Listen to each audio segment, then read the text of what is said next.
আজকের সবথেকে বড় খবর, বন্ধুর জন্মদিনে হলো কেক ছিনতাই। হ্যাঁ, বন্ধুর জন্মদিনে হলো কেক ছিনতাই। ঘটনাস্থলের কিছু ছবি আপনাদের সামনে তুলে ধরবো।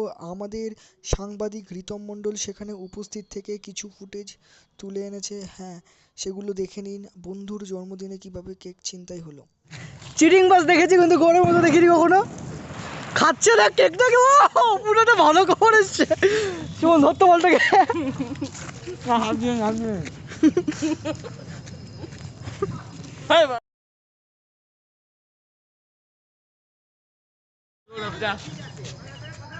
হাতখানা দেখলে বোঝা যাবে।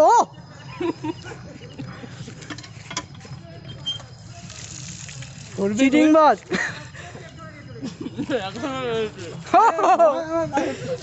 দেখো কে কে চাপাতে লাগিয়েছে। কে কে আমার সাথে করলি, স্ক্যামটা করলি, তার তার তো মিনিমাম লজ্জাটুকু নেই।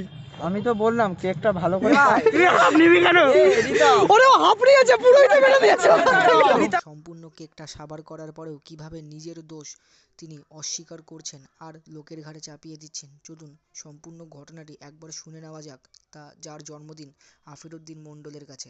আফির, তুমি আরেকবার বলে এখানে ঘটনাটা বলো তুমি আরেকবার। কেক কাটলাম, হ্যাঁ, তারপরে রিতম দুটো পিস করলে, একটা পিস রিতম নিয়ে চলে গেল, একটা পিস আমি নিয়ে চলে আসলাম।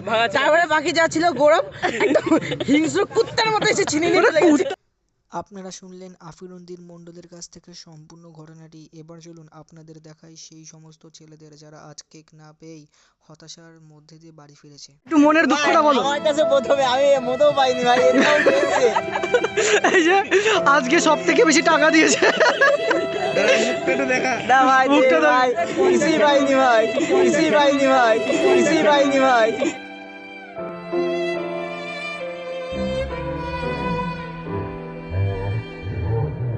নন্দী, আমাদের নন্দী এত স্বাদ করে কেকটা কিনে নিয়ে আসলো আমার সাথে। খাবো আর কিছু খাওয়ার নেই। শুন, তো আপনারা দেখলেন সেই সমস্ত মর্মাহত ছেলেদের ভিডিও যারা আজ কেক না পেয়ে বাড়িতে ফিরেছে। আপনিই বলুন, কতদিন চলবে এই পাশবিকতা, এই অমানবিকতা? কতদিন কেক না পেয়ে ফিরতে হবে এই সমস্ত ছেলেদেরকে? চলুন আপনি আমি মিলে সবাই গৌরব পালের বিরুদ্ধে আওয়াজ তুলি আর বলি, গৌরব পাল কেক ছিনতাইকারী, দূর হাটো, দূর হাটো, দূর হাটো।